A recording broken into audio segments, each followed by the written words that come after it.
My own brothers died tragically as well, truth be told.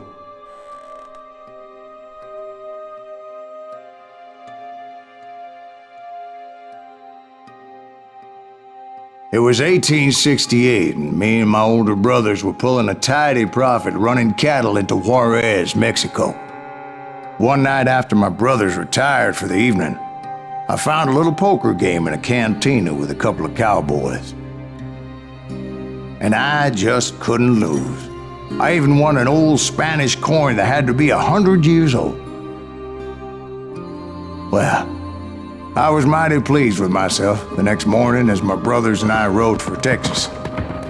But before we crossed the border, those cowboys caught up with us. It was Johnny Ringo, Roscoe Bob Bryant, and another asshole named Jim. They wanted their money back and everything else we had, including our lives, as those boys didn't want us coming for them later. Bob put that old Spanish coin in my mouth and said, "I won't have it said that I left you with nothing, boy." Well, those horses bolted, and there we hung as those bastards rode away. The branch finally snapped under the weight of the three of us, but being my older brothers were bigger and heavier, they were already dead. And right then I swore to myself that I would avenge them. Ringo you know about. But Bob eluded me, until I heard he was riding with the Wild Bunch.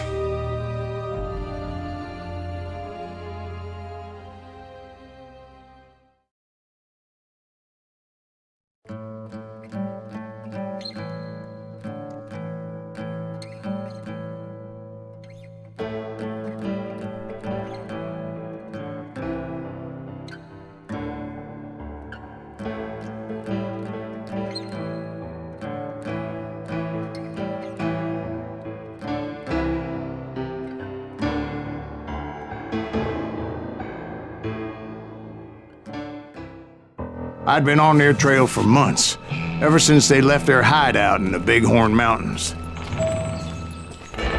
Led by Butch Cassidy, they were a loose association of outlaws who robbed banks and trains from Colorado to Montana. Among them was the Sundance Kid, and that murderous hombre I was tracking, Roscoe Bob Bryant. Were you a part of that giant Pinkerton posse after the Wild Bunch? No, boy. A circus like that would have slowed me down. Besides, I wanted Bryant all to myself. I'd heard about a large shipment of gold being transported to Wilcox, Wyoming on the Overland Flyer. I figured the Wild Bunch would likely hit such a treasure, and by God, I figured right.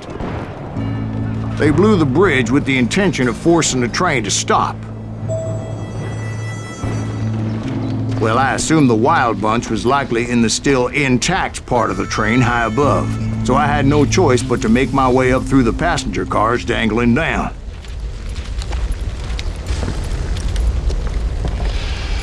I was determined to make that sumbitch Bob pay for what he did to my brothers.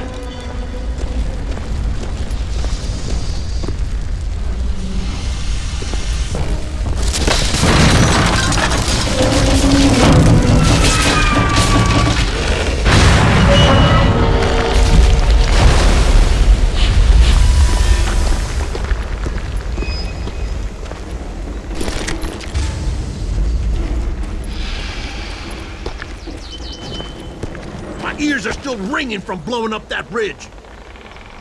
What'd you say? I can't hear a goddamn thing.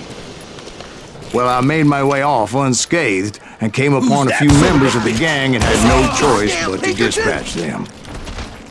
From there, I had to negotiate an even more precarious route.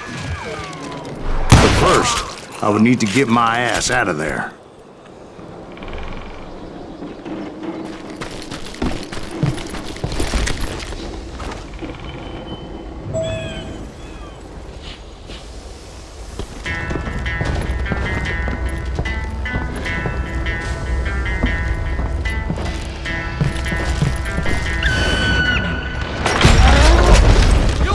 Jumped from the frying pan into the fire as the train was clearly fixing to fall. I found the gang, But in order to find old Bob, I needed to fight my way forward past a whole passel of desperados.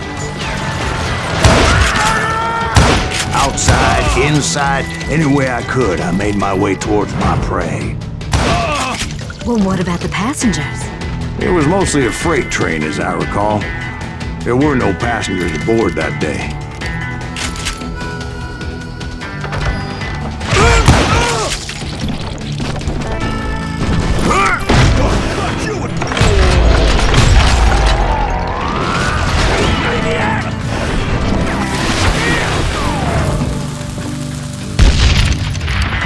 Come and get me, you got the guns!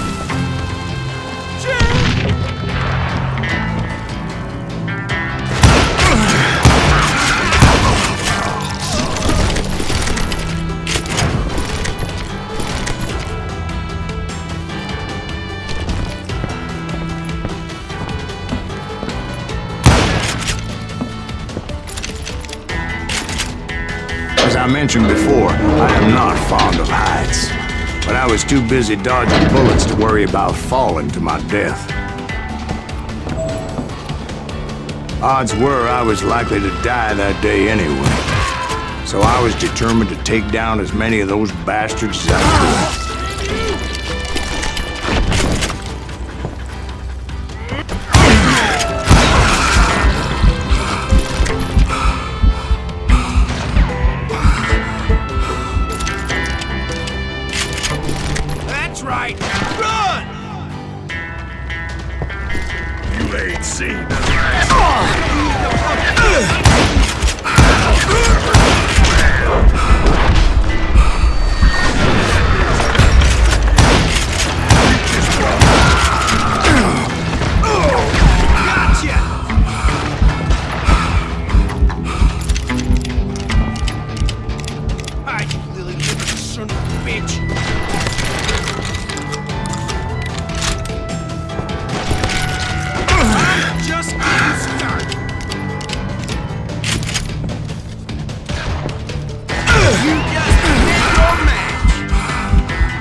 Times it was like shooting ducks in a shooting gallery. The only difference is these damn ducks shot back.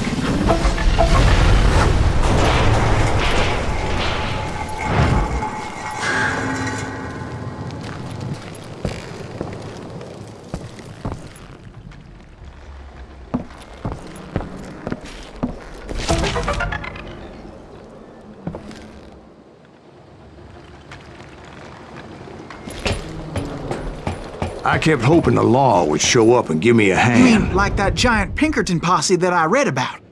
Did they come riding in, guns a-blazing to help?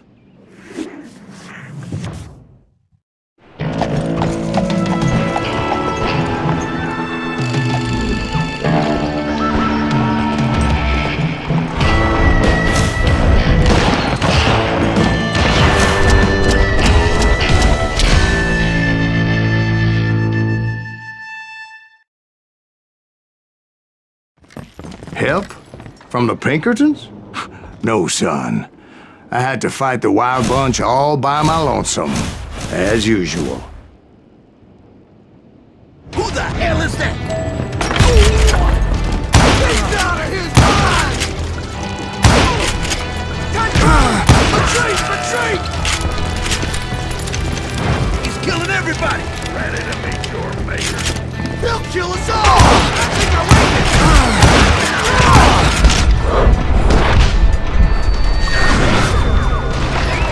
He just did not like this.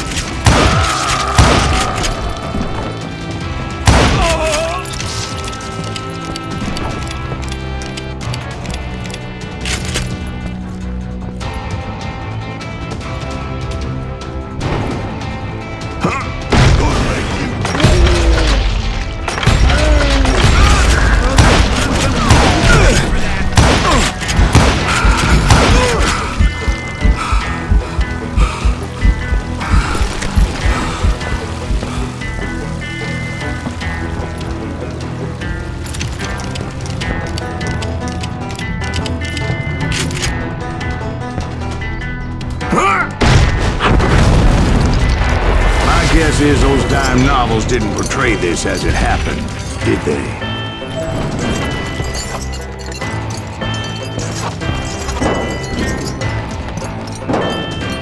Only a few stragglers were left, and I had to cut them down pronto if I was going to stay on old Bob's trail.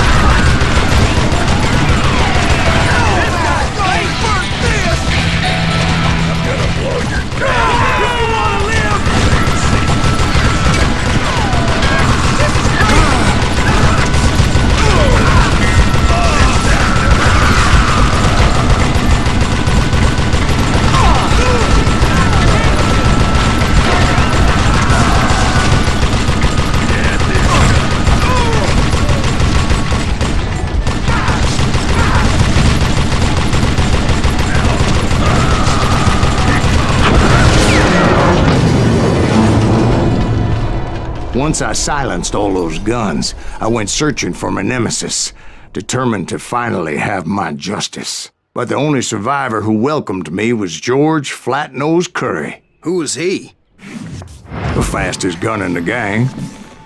Right after Sundance, I mean. And Kid Curry, and maybe Elsie Lay. Though some folks might dispute that.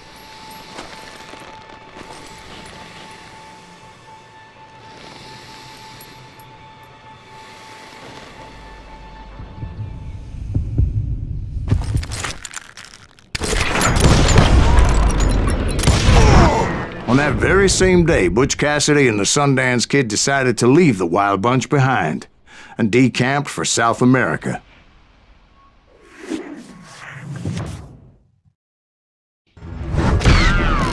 They ended up living down there for many years, but I'm sure you already know all about that.